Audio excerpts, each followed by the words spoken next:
తాకట్లో ఉన్న మీ బంగారాన్ని విడిపించి ఆ రోజు ఆన్లైన్ రేటుకి కొంటాం. Sharma gold company. మా దగ్గర లేవు, కోర్టులు వేస్తాం. కోర్టుకి వెళ్ళి అడగనే బ్యాంక్ దగ్గర రావద్దు అంటున్నారు. కోర్టుకి ఎందుకు వేసారంటే పోనీ వస్తువులు కోర్టుకి వేస్తాం అంటున్నారు. పోనీ వస్తువులు మాకు రాసి ఇచ్చారు కదా, మాకు ఇంటిమేషన్ ఏం చేయారని అడిగితే సమాధానం లేదు. మీరు ఏం చేసుకుంటారో చేసుకోండి, నేను ఉద్యోగం నెల చేస్తాను, 2 నెలలు చేస్తాను, కొద్దిక్కును పోతాను, నన్ను ఏం చేయమంటారు? గట్టిగా అడిగితే నన్ను ఏం చేయమంటారు? కోర్టుకి వెళ్ళండి. ఇది సమాధానం సార్. 5 నెలల బట్టి నుంచి ఈ పేపర్ పట్టుకుని తిరుగుతున్నాను నేను. గోల్డ్ పోయిందని చెప్తున్నారు, ఏ రకంగా చేయరో తెలియదు. బ్యాంక్ ఏది కాజేసిందో తెలియదు, బ్యాంకులో మేనేజర్ గా కాజేయారో తెలియదు, లేకపోతే ఎవరు తీసుకున్నారో మాకు తెలియదు. మాకు ఏదనేది తెలియదు. మాకు రాసి ఇచ్చారు, మేము విడిపించుకుంటామని వచ్చాం. 5 నెలల క్రితం లెటర్ రాసి మా మొఖమే పడేయారు. పడేసి మీ వస్తువులు మేము 1 నెలలో ఇచ్చేస్తాం అని రాసి ఇచ్చారు. ఇప్పుడు దాకా అలా తిరుగుతానన్నాం, దానికి సమాధానం లేదు సార్.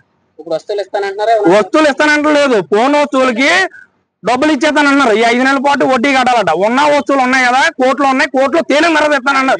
కోర్టులో తేలిన తర్వాత ఇవ్వడం ఏంటి? మాకు ఏదైనా సమాధానం చెప్పాలి కదా. మా వస్తువులు మేము బ్యాంకులో పెట్టాం, బ్యాంక్ సమాధానం చెప్పాలి కదా అని మేము అడుగుతున్నాం. ఇదిగో వచ్చాం, రాసి ఇచ్చారు కదండి బ్యాంక్ వాళ్ళు. 2 నెలలు వచ్చాండి, మాకు 2 నెలలు 15వ తారీఖు వచ్చాండి. లెటర్లు కూడా ఇవ్వండి, ఇప్పుడు కూడా ఏ సాల్వ్ కాలేదు. ఇవ్వండి అందరూ.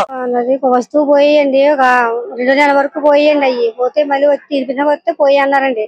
పోయి అంటే మొన్న ముందు నెలలో 5వ తారీఖుతో క్లోజ్ అయిపోయిందండి. అది టైం అయిపోతే వస్తువు అమ్మఒడి డబ్బులు మొత్తం అన్ని పోయాయండి. అందులో అమ్మఒడి డబ్బులు చిన్న వట్ట పెట్టుకున్నామండి. ఆ వట్టలో ఫోన్ పే డబ్బులు మొత్తం అన్ని పోతున్నాయండి. వచ్చి అడిగితే డబ్బులు పోతాయి, టైం అయిపోయింది కదా అన్నారు. వస్తువు గురించి మొత్తం జియో వస్తున్నాయి, మొత్తం కట్ అయిపోతున్నాయండి డబ్బులు. వస్తే వస్తువులు ఏమని చెప్పారండి. వస్తువులు అంటే ఒక 6 నెలల టైం పెట్టే వరకు ఇస్తామని చెప్పారండి. చెప్తే అలాగే మళ్ళీ వచ్చాను తిరిగి. వస్తే మా డబ్బులు టైం అయిపోయింది, వస్తువులు మీ డబ్బులు అడిగి డబ్బులు ఉంటలేదు దాంట్లో అని చెప్పారు. ఇంకా లక్ష్మి అండి, నా తేడుకుంటేనండి ఇక్కడ కెనరా బ్యాంక్ లో మేము గోల్డ్ పెట్టుకుని లోన్ తెచ్చుకున్నామండి. అప్పుడు 2-3 సంవత్సరాలు తెచ్చుకున్నామండి, కట్టేయడం జరిగింది. అయితే ఈ ఇయర్ నుంచి గోల్డ్ స్కామ్ చేశారని చెప్పారండి. మేము వడ్డీ కట్టడానికి వచ్చాము, గోల్డ్ పోయిందని చెప్పారండి.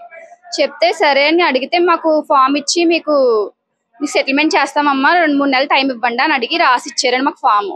అలాగే నేను వదిలేసానండి. వడ్డీ లోపల కట్టట్లేదని అకౌంట్ అమౌంట్ కట్ చేసుకుంటున్నారండి. ఏంటని అడగడానికి వచ్చాం. ఓన్లీ వస్తువులు ఉన్నాయని చూపించారండి, పోయిన వస్తువులే చూపించి విడిపించుకుందామని వస్తే ఇప్పుడేమో అవి కోర్టులోకి వెళ్ళిపోయామ్మా, ఇప్పుడు మేము ఉన్న వస్తువులు ఇస్తామంటున్నారండి. అయితే మాకు 6 నెలల వడ్డీ కూడా మీరు మీదే కదండి తప్పు, మీరు తగ్గించాలి కదంటే మాకు సంబంధం లేదు, అది మీరే కట్టాలండి అని చెప్తున్నారండి. అదేంటని రూల్ అని అడుగుతుంటే మీరు కోర్టులో తేల్చుకోండి అని చెప్తున్నారండి. 5 నెలల నుంచి ఇదే బాధలండి. ఏ డబ్బులు పడినా కట్ చేసుకుంటున్నారండి. అమ్మఒడి కూడా ఏదైనా అమౌంట్ ఫోన్ పే ద్వారా ఏది పడితే అది తీసేసుకుంటున్నారండి. 0 బ్యాలెన్స్ చూపిస్తుంది, వస్తువులు ఇవ్వట్లేదు. మేనేజర్ గారు ఇప్పుడు దాకానేమో మేము మొన్న వచ్చిన సోమవారం రండి అన్నారండి. పై ఆఫీసులతో మాట్లాడుతూ మీకు సెటిల్మెంట్ చేస్తామన్నారు. ఇప్పుడేమో మాకు తెలియదు, కోర్టు తేల్చుకోండి అని చెప్తున్నారండి. మాకు న్యాయం జరగాలి. అకౌంట్లో పెట్టామండి బ్యాంక్ లో 2 తులాల బంగారం పోయిందండి. డబ్బులు గడేస్తే ఇచ్చేస్తామన్నారండి. డబ్బులు గడేసాము, వడ్డీ గడేసామండి. ఇప్పుడు సమాధానం లేదండి. అసలు ఏమన్నా అంటే ఏమో అమ్మా 6 సంవత్సరాలు పడవచ్చు, ఎంత పడచ్చో మాకు తెలియదు అలాగని అంటున్నారండి. ఏమన్నా అంటే కడేసామండి. ఫోన్ పేలో డబ్బులు కూడా కట్ అయిపోతున్నాయండి బాబు, అవి కట్ అయిపోతుంది, దానికి సంబంధం లేదండి. ఏమన్నా మాకు తెలియదు అంటున్నారండి. ఆయన అయితే ఏమంటున్నాడండి, 3 నెలలు చెప్పొచ్చా, 6 సంవత్సరాలు చెప్పొచ్చు, మాకేం తెలుసమ్మా అంటున్నాడండి. మాట వస్తే ఇదే మాట అంటున్నాడండి ఆయన. అలా తిరుగుతూనే ఉంటున్నామండి అప్పటి నుంచి. ఆ డబ్బులు గడేసినా, వడ్డీ గడేసాం, బంగారు డబ్బులు గడేసాం, 2 లక్షలు గడేసాం, 26 ఏళ్ళు గడేసాము. అలాగని ఇప్పుడు సమాధానం లేదండి, బంగారం ఎత్తలేదండి. అప్పుడే సంవత్సరం అవుతుందండి కడేసి ఇప్పుడు సమాధానం లేదండి. ఏమన్నా అంటే ఏమన్నా వాళ్ళకు అక్కడ పెట్టాము, వాళ్ళు చెప్పాలా తెలియాలా అని అంటున్నాడండి ఆయన. ఆల్రెడీ కట్టుకున్న వాళ్ళందరికీ కూడా వెనక్కి వస్తుంది. అంటే అలా కాదు, వినండి ఒక నిమిషం. క్లోజ్ అయిన వాళ్ళకి కూడా అమౌంట్ వెనక్కి వచ్చేస్తుంది. మీరు టోటల్ క్లోజ్ చేసేసుకొని తీసేసుకోండి, ఐటమ్స్ తీసేసుకోండి, మీరు చింతించక్కర్లేదు. ఎందుకు అంటే ఇదంతా సిస్టమ్ కాబట్టి మనం ఇది ఆలోచించే కొంచెం లేట్ అవుతుంది అంతే. ఏదండి కొంచెం వెయిట్ చేయండి. ఎందుకు అంటే వెయిట్ చేయండి, డబ్బులు కావాలి ఇచ్చేస్తామండి. మరి ఇచ్చేయండి. వాళ్ళు వస్తే ఇలా చూడండి ఇలా చూడండి ఇప్పుడు 50 మంది వచ్చారు మనకి, వాళ్ళందరికీ మేము పంపించేసాం.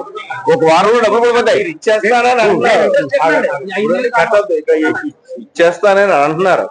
అది ఈ రోజు ఇస్తారా, రేపు ఇస్తారా, ఎల్లుండి ఇస్తారా, క్లారిటీ ఇవ్వండి. ఇది ఇంకొక విషయము, ఎవరికైతే వస్తువులు వరకు వచ్చే వరకు మేము వెయిట్ చేయలేమండి, మాకు డబ్బులు ఇచ్చేయండి అన్న వాళ్ళు, మీరు నాకు ఒక ఫార్మాట్, బ్యాంక్ ఫార్మాట్ ఉంది, బ్యాంక్ ఫార్మాట్ లో నేను రెడీ చేసి ఇస్తాను.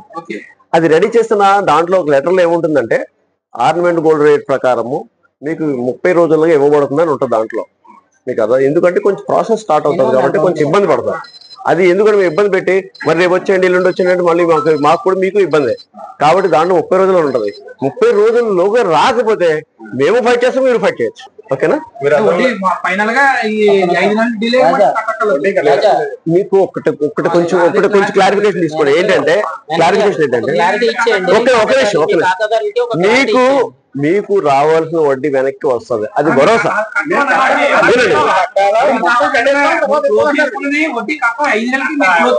మీకు నేను చెప్పిన వెనక్కి వస్తుంది, మీకు వెనక్కి వస్తుంది.